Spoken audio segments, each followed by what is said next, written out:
All right, today we're going to study Billie's Bounce, which is a Charlie Parker blues, and we're going to learn the first chorus of solo from that. But before we learn how to play the notes, let's learn how to play the chords. So it's going to be what I call a variation of an old school blues. We're going to start with an F6 chord. So it's going to be an F bar chord here, but it's really not going to be a bar chord. And I'm going to put my pinky here on the second string, 3rd fret, the D note, which is the 6. And I'm not getting the E flat note, because that would make it an F7. And if I add that note, we'd call it F13, if you're a nerd. But I'm not going to make this a 7th chord. It's going to be a 6th chord. Because in old school, a lot of times the 1 chord was a major chord to the very end, the last measure, and then you could stick out your pinky and make F7, which will lead to B flat 7. So we'll do 3 measures. And by the way, I grew up thinking all the chords in the blues were 7th chords. You had F7, and you had B flat 7, and you had C7, 1, 4, 5, right? F7, B flat 7, C7. But really, once I started studying this style of music, it's really more F major or F6. And so rather than playing just a boring old triad, if you put a 6, it gets a little bit of color, but it still keeps it in that major thing versus the major 7, right? Or the dominant 7. So F6, 2, 3, 4, 2, do 3 measures, and then just stick out that pinky, F7, and that really creates the tension that leads to B flat 7 real well. You can play B flat 7, anytime you can play a dominant 7th, you could also play a 9th.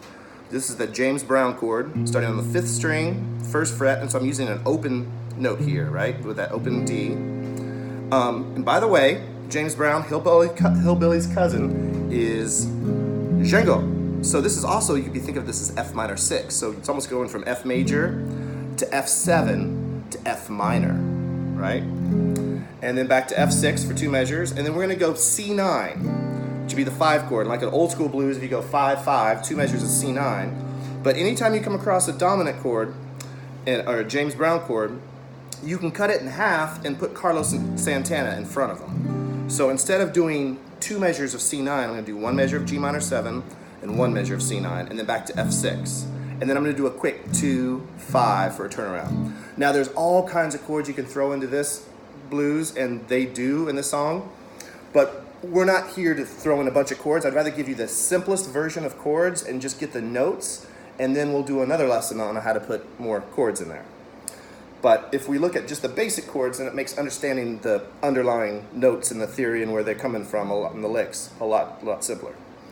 So, very major sound for the 1 chord until the very end, and then we go 7th, right? So if I were to play a major scale snippet, it's usually best off a 2 or 4. If I start with my pinky on F, that's my major scale snippet, right? 4, 1, 3, 4, 1, 4, 3, 1, 4. And I keep my spicy meatball, so that's a good way to play a major scale snippet. The arpeggio, 1 note per string, right? Just like an open C chord. It's coming out of this C shape from the cage system, right? So my strong notes of melodies will be here: strong, weak, strong, weak, strong, weak, strong, weak, strong. So my strong notes are here. So when I'm jumping, I'm going to jump between these notes. We could also try the major scale snippet with the 2nd finger. And once again, that keeps my spicy meatball together. The arpeggio would be this. So F, A, C, 2, next string, 1, 4. Falls right on strong, weak, strong, weak, strong. If we do this snippet, I'm going to say there's not really any jazz in that. That being said, John Coltrane could have made all kinds of jazz out of those 5 notes, right? But I have this funny little thing I say that in order to have jazz, you got to have wrong notes. But you got to put the wrong notes in the right places. And the right place would be in the weak places of 1 and 2 and 3. So the 1, 2, 3, the downbeats are the strong tones. So with this, I'm going to add a little chromatic lick in here. 1, 2, and 3. But I'm starting on a strong tone and I'm ending on a strong tone, and those are both on the beat. 1, 2, and 3. And now I'm going to play pinky on B flat, stretch to B natural at the 4th fret, 3rd string, and slide into that C. So from the G note to the C note is straight chromatic, right? F, I do skip 1 note here. Do, do, do. When I jump back, I'm going to jump back to the third, which is my third finger, 2, and on the A note, 7th fret, 4th string. Now I want to get these notes in. 1 and a 2, 1 and a 2, bucket of fish. But this is going to be fast, and there's no way I'm going to be able to do pick, pick, pick, pick, right? That's just not going to work for us, because it's going to be even faster than that. Now, before we learn the real way to do it, let's do it a different way. Let's start with our second finger and start with F. Now here, that's my second degree, that's my pinky, F, G. I have to stretch to the flat third, to the major third, which is A, 7th fret, 4th string. Then I can go chromatic here. By the way, these notes would be the root, the 2, the sharp 2 or flat 3, which is a blues note. Bad boys, sliding into the major third. 4th degree from the scale, a flat 5, which is El Diablo, or another blues note. Remember, the blues notes are flat 3s, flat 5s, and flat 7s. So I take a major scale, but I kind of blues it and jazz it up by throwing in some of these chromatics. 1, 2, and 3, 4, and 1. Remember, you always, when you stretch, you slide back into position. And these slides happen at a good time. 1, 2, and 3. Remember, the 1, 2, 3, 4, the downbeats are the heavy beats. So if you slide into them, you put more emphasis on the upbeat, and that makes it swing harder. So you always want to slide into downbeats whenever you can. 1, 2, and 3, 4, and 1. Now the next lick is going to go from pinky to 1, and then I'm going to go C, a B flat, with my second finger. And I'm going to do a hammer-on pull-off. 1 and a 2. Now so I'm just picking once here. Pick, hammer, pull, pull. So it's a hammer-on, double pull-off. This is right from the scale, from the 4th degree, which is not a good tone to be on, but I resolved to the major third, which is a great tone to be on. So there's a little bit of tension here, but then there's resolution, right? Now, if that's hard, because the 2 and the 4 is, although the 4 is pretty strong, it's just not very accurate. And the secret is to be able to keep the volume all the way through, all the notes. So a lot of times, then that'll sort of disappear.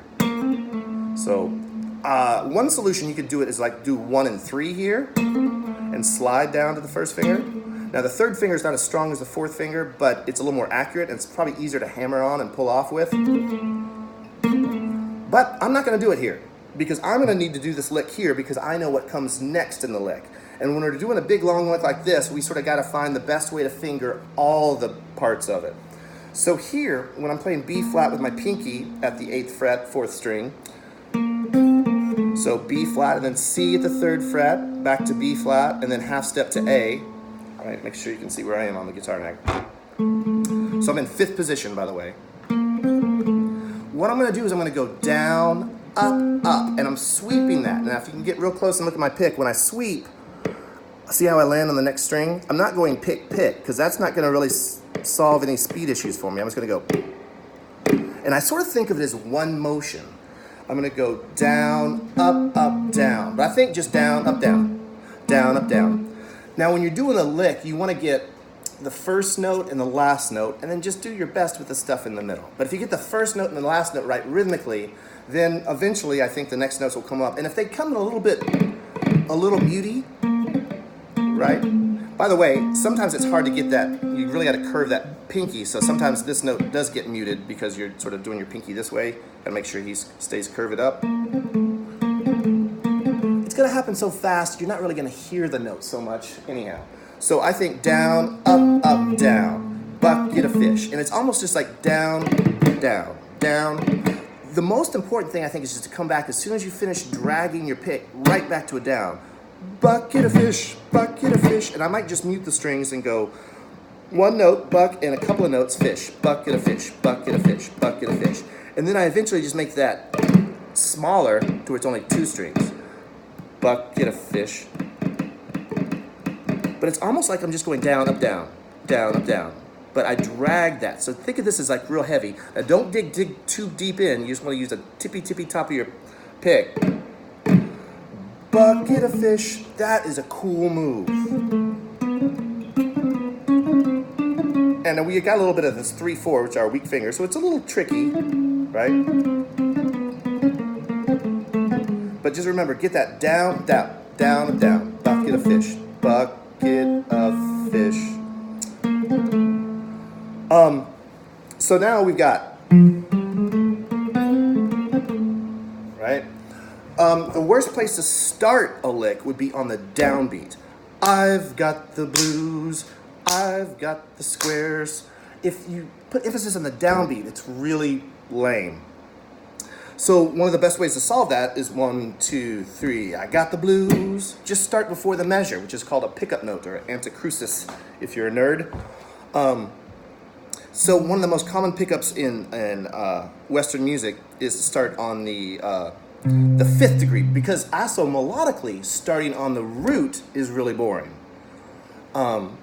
It's very predictable. So start on the low 5th. Oh Christmas tree, should old acquaintance be forgot? Amazing grace. The most common kickoff in Western music is so do, here comes the bride. So now I'm gonna stack these fingers. Every once in a while you might see me do it like this and just do a 3-3, but you're really only supposed to do that with your first finger. If you do this, you run the risk of just making that a little muty, right? So 1, 2, 3, 4, and 1, 2, and 3. So after I come out of this bucket of fish, pinky, next string 1, pinky. Remember, I'm in 5th position, so I don't know, sometimes you can't always see where I am on there. After you hit this back to the major 3rd, which is the A note, 7th fret, 4th string, put your pinky down. Now that's a little weakness there, but we'll work on that. Pinky on 8 on the F note, D, and then all the way back down to low C where I started. And if we were to really analyze this, see, that's a D minor. Or if I had the C note, that's D minor 7. Well, why would I be playing a D minor 7 over an F chord? We'll play an F chord from your cage shape, C, 5th position. Now take off your pinky, and that's your sister's house, D minor. So F major, D minor 7, actually, right?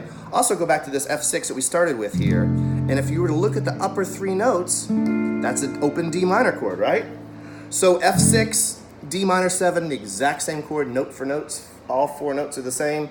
The relative major and relative minor, very interchangeable. So you can think of that as D minor 7, or you can think of that as F6. And that's just an arpeggio, right? Now at this point, I jump up to my first finger on the G note, 5th fret, which is the 9. And I'm gonna do a quick 16th note. 1 E and a 2 and 2, 3. That's a good little workout because you're using all 4 fingers. A hammer on pull off here. 1 E and a 2. Now the challenge here is because you're gonna want to hear a triplet 2. Triplet 2. But this is not the downbeat. This is still in the 1 E and a. It's a. 1 E and a 2 and. So it's 2 and da, do. So if you tap your foot like 1, 2, 1, 1, 2. 1 E and a 2.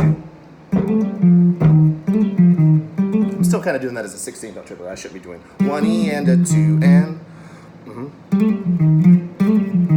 So you just want, the thing is you want to get there on beat 2 on the E flat note, which by the way is the 7th. This is towards the end of the lick, and he's kept it all major. Now there's some chromatic notes in here, but still it's all very major-y sounding until the very end, because that's going to help you lead to B flat 7. So here's the lick one more time.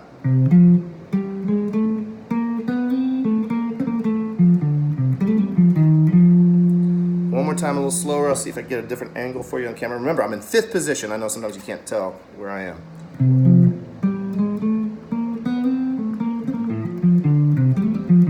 Sorry for the wrong note. It's really weird to watch a guitar string screen and play at the same time, so I won't look at the screen.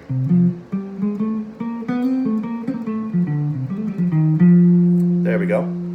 Now I'm going to the next lick. By the way, there's 3 phrases in blues. I'm going to teach a student, going to teach you how to play the blues. I'm going to teach a student, going to teach you how to play the blues. And when I'm done, you'll have a skill you'll never lose. So there's 3 phrases in the blues for the most part.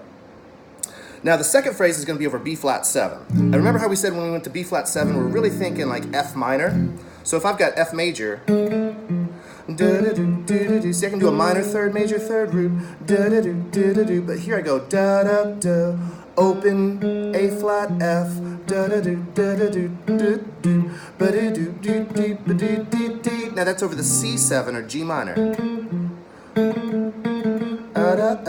So F major, F minor, F major, G minor.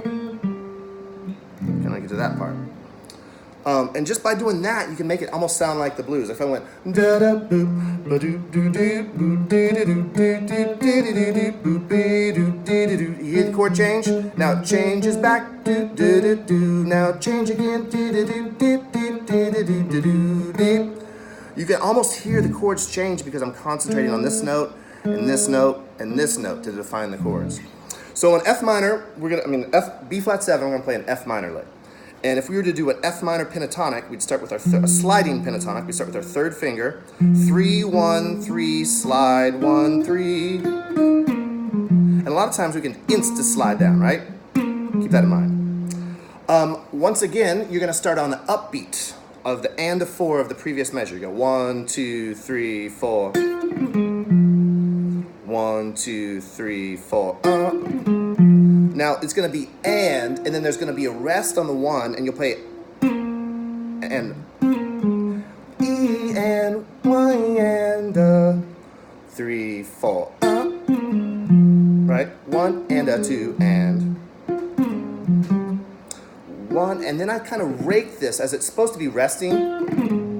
1 and a 2 and 1 and a 2. So once again, here's the first note, and here's the beat, the downbeat of the 2, 3, 4. Sorry. So as I'm raking, I'm sliding too. So there's a little bit up. And then there's my F. And then I jump down to G. It's not really that much of a jump. I just sort of slightly nudge myself down to the 5th position, because right now I was in 6th position, now I'm in 5th position. And I just go down a B flat scale. 3 and 4 and up 2. And these are 8th notes. La da da da, and then da da. By the way, so right, it's just a B flat major scale from the G note. Da da do do do do. Now remember, B flat 7 has an A flat note, so I stretch down to A flat, but by this time the B flat lick's almost over, and I'm trying to work my way back up to F. I'm there. So now I'm on C, and the A and the C are back to the chord tones of F. 1, 2, 3, 4.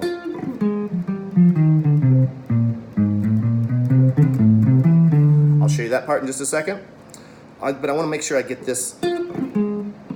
Down, down, up, down. Bucket of fish. So once again, I'm going down, up, down. And it's just a real heavy as I slide. Kind of hard to do the lick slow.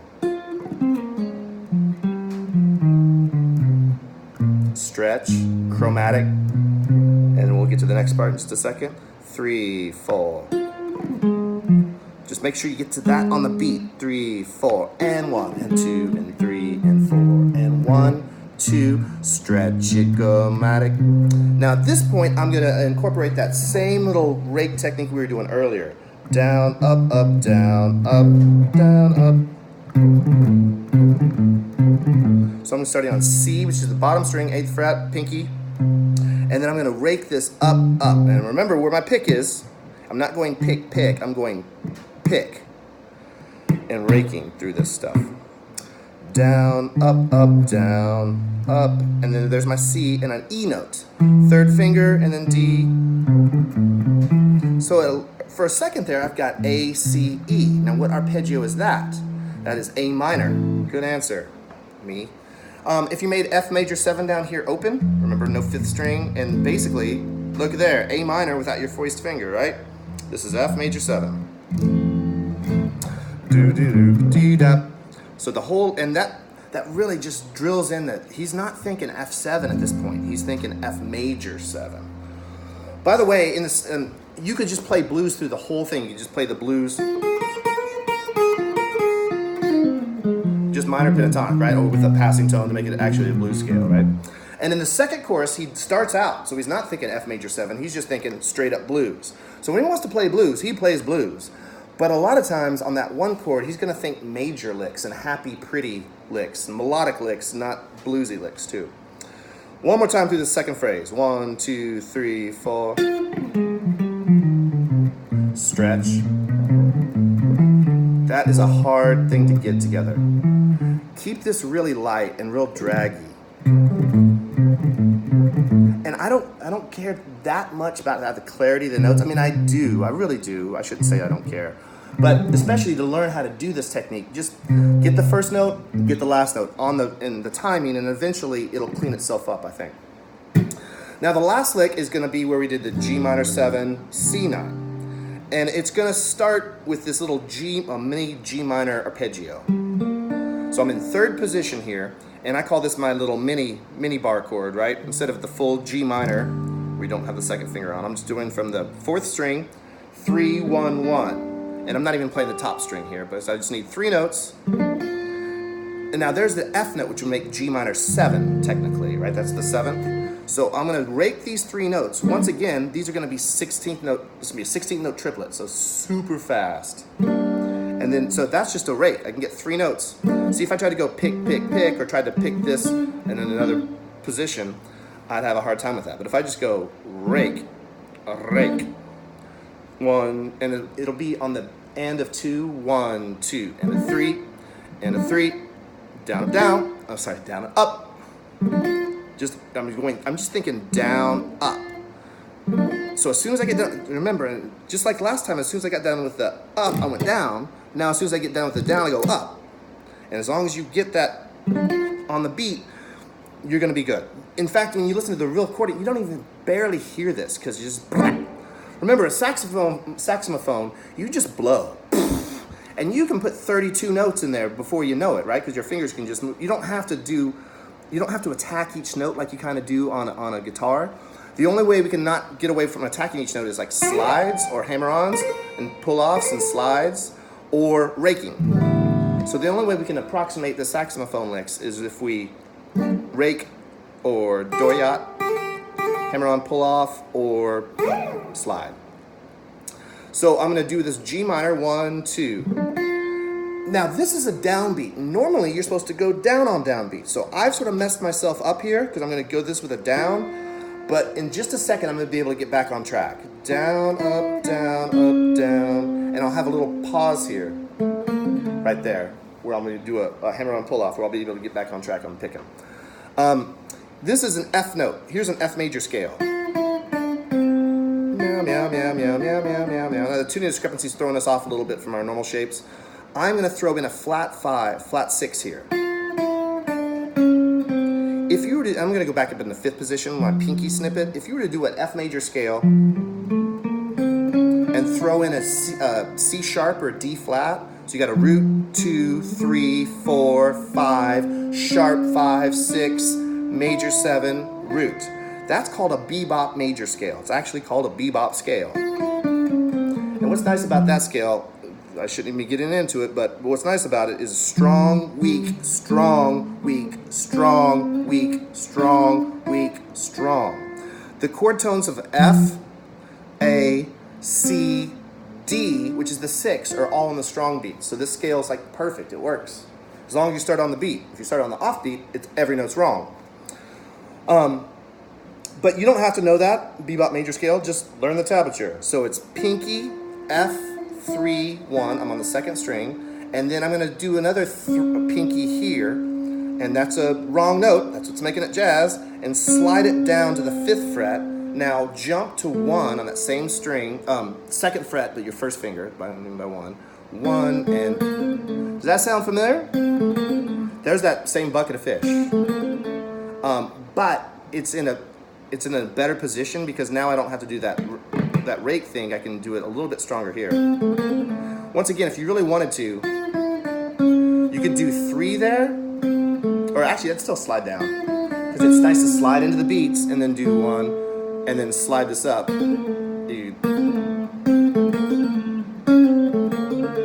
But I think you should learn how to do a doyat with 2 and 4. Then Then you jump to F, which is the root, and here's a low D, 5th fret, pinky, C, right? And then, yeah. And when you get down to this C, we're gonna jump back up to the 9 again, but do a slight variation than we did last time, and play G, F, G, and I'm gonna slide into this A note here, the second fret, third string. So it's the 9 just makes everything pretty. Remember, it's what I call snow. Makes everything pretty. When snow melts, makes everything ugly. Ugh. Especially when you live in New York City.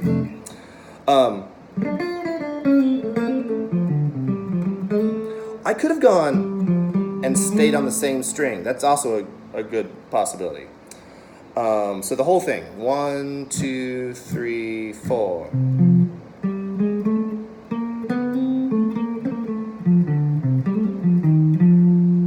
A 1, 2, 3, 4.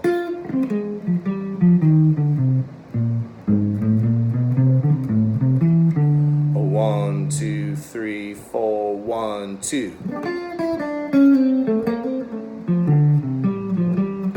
One more thing about that rake thing, if you're having a hard time getting the timing on that right, leave that off and just go 1, 2, 3, and 4, and right? Well, you still have to play the right notes. 3 and 4 and 1 and 2. Da da da da do ba do. Cool. One more time at more of a medium tempo. A 1, 2, 3, 4. A 1, 2, 3, 4, 1, 2.